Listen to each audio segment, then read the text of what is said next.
It's Poor Things time, everybody. That's right. This is the latest film from Yorgo Lanthimos, I guess like a modern day auteur. He's made some very interesting stuff. You could see like his progression to becoming one of like the big guys of this generation. Maybe not in terms of like the scope or like the budget of the project, but just in terms of like, hey, if there's like a new Lanthimos picture, it's probably going to get some awards recognition. It's probably going to become this one that becomes a curio and like a cult following forms around it. At least that's the case I see going for him. You know, when he made The Favorite, it was incredible. And to find a follow up for that's kind of hard. When you're doing something with Emma Stone again, you kind of get excited. And you're adapting this book from the 90s, which is like this esoteric take on the Bride of Frankenstein story. So, well, I think like his sensibilities do work for that. There's part of it that's like, okay, man, are you really like the narrator we want to see craft this web? Like, do we want to see you take on this story?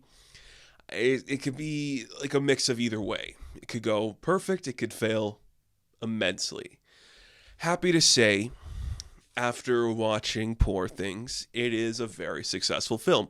Now, we should preface this by saying it's definitely a movie that's going to be for certain people. Now, I say that for a lot of movies, but this one in particular, it's not going to be something that you're going to show like your parents or your grandparents or just like a casual person who doesn't understand like what we're doing.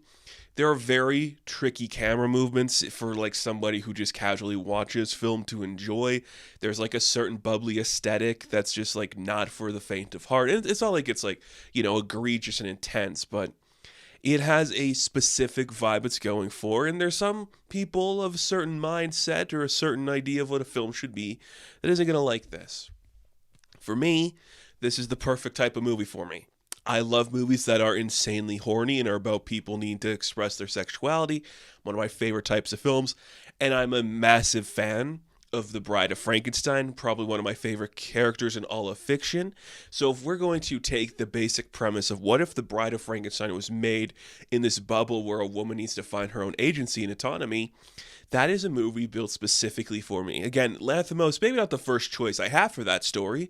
If you're doing it, maybe a female director is where you go. Now, saying that, I don't know if there's a female director working today that would perfectly capture like the weird Dr. Seuss, Terry Gilliam just vibe that this movie goes for, where it's like outlandish sets. None of the world looks like a real world. It definitely just feels like some weird like snow globe existence. I guess Emerald Fennell might be the closest, but I didn't like the majority of the work she's done in the past a little bit, so I don't know. But Lanthimos, yeah, he knows how to make you feel weird. He knows how to make you get a laugh. He's really good at just like the dry laugh that is so on the nose, but you just don't see it coming. He's really good at that. And he works for this. Like, it is a well put together movie. The set design is immaculate. This doesn't look like the real world. There is no part of this that's the real world. We have like blimps and we have like, what would you call it? Like a tram in the sky or whatever, just something that like lifts you everywhere. Like, we go to specific islands and it's just like we're on an island. Like, the world doesn't feel complete. It feels like you're looking at like a Salvador Dali painting of what the world is, where everything is droopy and these weird shapes. Like if Dr. Seuss was writing a book about it, it looks insane and crazy. And that's like such a interesting way to put this, because then it just makes it like this fantastical fantasy where it's about like the prim and proper nature of humanity against like this weird fantastical kind of like insanity that is existence. You're fighting against like your basic nature is the world that we've established. Everything looks insane. You're supposed to be proper in it. How do you find the balance of the two? That works perfectly. Costume design, immaculate. Like, this is some of the best suits we've ever seen. Everything looks like it's this classic Victorian era set and this classic Victorian era design. But then you just have like big puffy shoulders and people with their hair in eccentric ways. Nobody looks like they're from the same place. It's got like that weird dystopian vibe of like, you just find the clothes near you, you put them on. These ones just happen to be colorful and insane. The color grading is amazing. Again, this is going to be that thing where some people aren't going to like that because it does make it look like it's in like a dollhouse kind of thing. It's like these are like big painted blue and purple skies where everywhere we go to a new place, the whole scenery changes to like this new location, this new color. And that's weird, but it's a good type of weird. And I really dig that type of weird because it's not something we see a lot of. And when we do it, it looks insane. It's just like a guy playing with toys. And that's like a weird like way to describe this movie, but it's got the aesthetic of like a kid painted this picture and the painting came to life, where everything is just in like this weird bubble that is very Terry Gilliam. I'm making like a lot of comparisons to like creators and content that are just like these very specific tones that embodies just like nothing is normal, everything's just insane, but there's like a prim and proper nature to it, where there's rules and there's ideas at play, but underneath that is just insanity ensuing. And that's what this is about. This is about Bella Baxter, played by Emma Stone, a frequent collaborator with Lanthimos at this point. She's working on another movie with him too, which does get you excited because she clearly knows what works for her when she's working with him, and he knows how to use her perfectly. And she is this woman who is birthed by this mad scientist, played by Willem Dafoe. And we see the progression of her entire life from an adolescent where she is newly born up until she reaches her maturity in adulthood and takes over the family business, essentially. That is a really interesting thing to play with. And when we're, like, again, it's the Bride of Frankenstein, the Frankenstein's monster thing. You're telling that story. We love seeing the monster learn to fit into society. That's, like, a great thing to see. When you're doing it today in 2023 and you have, like, Emma Stone attached to it, we want to see things a little more intensely. We want to see things be taken a little bit of a different direction. So when she starts off as adolescent, that's interesting. When she grows up to maturity, she wants to leave the house.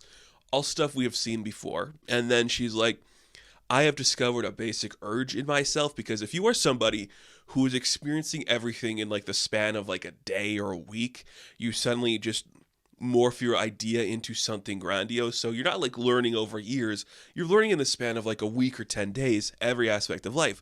You're going to hold on to those urges that make you feel whole, that make you feel good. And that, of course, is the sexual nature of humans. So when you discover that for yourself, that's going to be the driving force for you to figure out what you do in this world. And that's what it becomes for her. She wants to experience that in a bountiful way, find different ideas to deal with that, and then it becomes like, well, there's more to life than just that. You can be this optimistic person forever and find the love in everything, but there is cruelty. How do you balance out the cruelty? How do you find a way to be happy? It's also like a story of like a woman escaping the clutches of a man. We'll get to that in a minute here too. But just in terms of like the sexuality of it all, it's just like that's the driving force for you. That's like the primal nature that you find. And then it's only when you mature that there's more to life than just that. Maybe you want a connection in terms of that.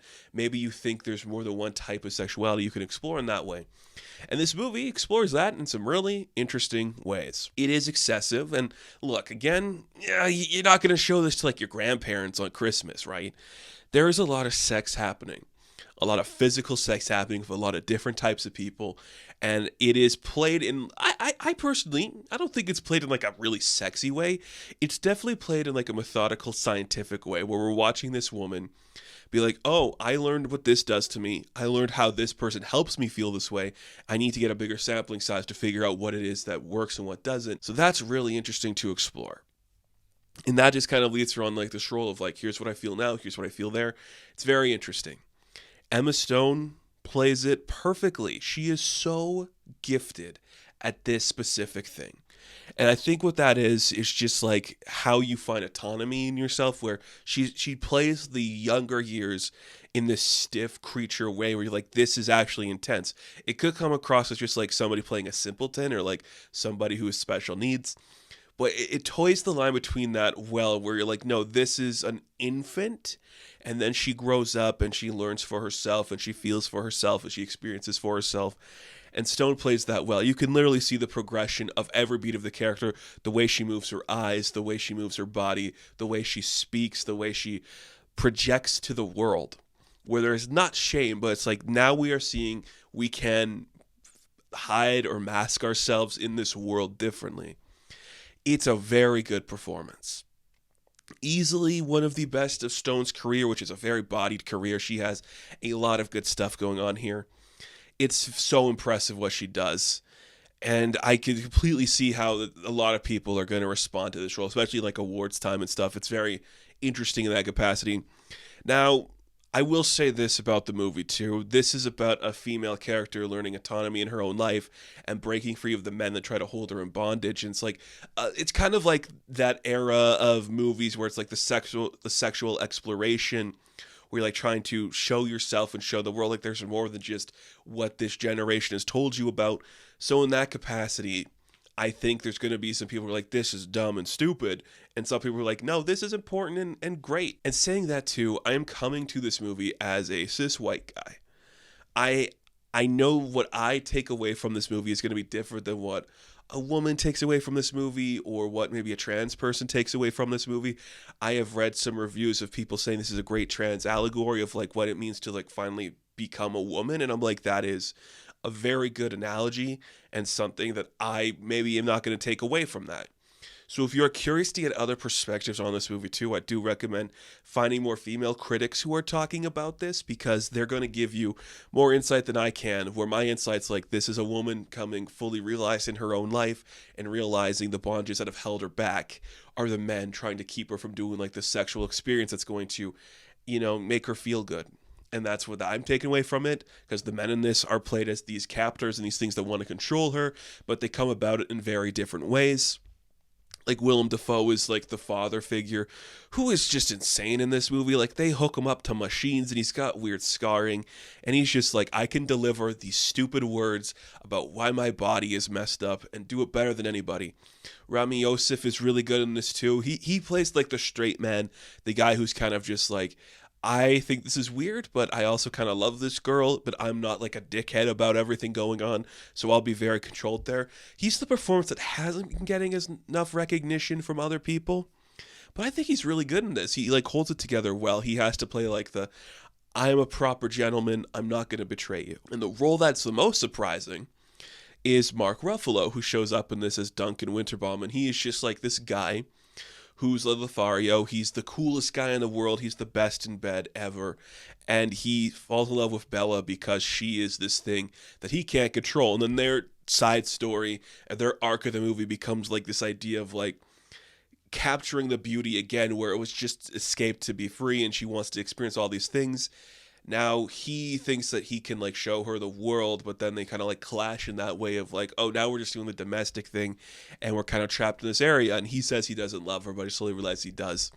He plays a jerk really well. He plays an idiot really well. He gets a lot of just like really interesting movements where you're just like, that's a weird choice, a weird way to show you're breaking down as a person, a weird way to show that you're like an insane person. It's kind of amazing. I didn't think Ruffalo had it in him. Like, it's always cool to be reminded that Ruffalo is talented. And I say that loosely because he's made a bunch of great projects. But, like, in the modern day, we don't think about him for his more, like, Infinite Polar Bear era and like, that kind of stuff, his Zodiac thing. We think about him in the one context. It's to be reminded that he's got this skill elsewhere. It's really cool to see. I really dig it. Christopher Abbott shows up for a minute and gives like one of the best stares into a camera you've ever seen this year. Margaret Qualley shows up too, and I like that character. It would have been fun to see more from her, but we get enough of that. Like the weird like idea of just like, it's a woman growing up, leaving home, falling in love, falling out of love, trying to make the ends meet to survive, and then coming back home to take over the family business. It's clear as cut as that if you want to see it as that. But there's also just this idea of like, this is a woman who has to see these experiences for herself to truly become a grown-up, to truly feel like she's a part of society. And that's really cool. And it's like watching somebody fall and fail and just learn from the lessons. Like along the way, we have a bunch of side characters that just bestow, senses of wisdom. Like, here's what you have to feel. This is what the world's really like. We can gloss over this all you want, but you don't see that. Just taking the idea of this woman learning in real time from every experience she's seeing at the moment to become this full autonomous being at the end of the picture. It's really interesting. It's really creative. And it looks gorgeous. We're just like shaking a snow globe. There's people in here. Lanthimos loves a fisheye lens. He's going to do a bunch of those in here. We're going to have shots where it looks like we're looking through a keyhole. It's crazy. And it's really fun. And I think like this is the type of movie you're going to sit with and think about. And it's one of those ones where if you like want to like see maybe like other interpretations, because there's going to be like a million interpretations of this movie, you should see what other people are saying. You're only going to get so much from just seeing it yourself. But if you want to fully get a narrative for like maybe what people get from this, there's a lot of other people you should, pull from and read their reviews or see their videos about. Because it's a very fascinating movie. It's one that you're going to walk out of the cinema and just go, okay, I got to sit with this before I fully talk about it. Because you could walk away and think this is bad. And I get that. Like, it's a lot to process. And the more you think about it, and definitely the more I thought about it, the more I was like, okay, no, this is quietly genius. It's a really interesting script. The production on every level is great. The hair and makeup is great. The makeup is great. I didn't really talk about it, but we have really pale skin, a lot of the females in the movie, and then we have like these big scars all along Defoe, and then the hair is insane, just like long flowing locks. There's some really interesting like choreography numbers too, just like Bella dancing. It's really impressive. And I guess a lot of that comes from the physicality of what Stone is doing. And you think more about like the quiet moments of her in this movie as like someone who's fully like realizing herself, but the more like outlandish movements where she's moving her arms in a very stiff way while still feeling loose, that's also impressive. Like, I don't know how many others could really pull that off authentically the way she does. I can't. She's one of those people that just knows what works for her, and she can play that well. Like, seeing this performance and then the way she plays in The Curse, which is like the Benny Safdie, Nathan Fielder thing on Paramount, you just see that she gets awkward. She's willing to commit to the awkward. That's pretty impressive. She's really good. This is a really interesting movie, and it's one that should be talked about more, I hope. So, Poor Things. I'm going to give a 9 out of 10. Now, thank you all for watching this review. Be sure to like and subscribe to the channel. As always, you can check me out on Instagram, TikTok, and Twitter. And of course, I will catch you in the next one. Have fun. Stay safe. Good luck.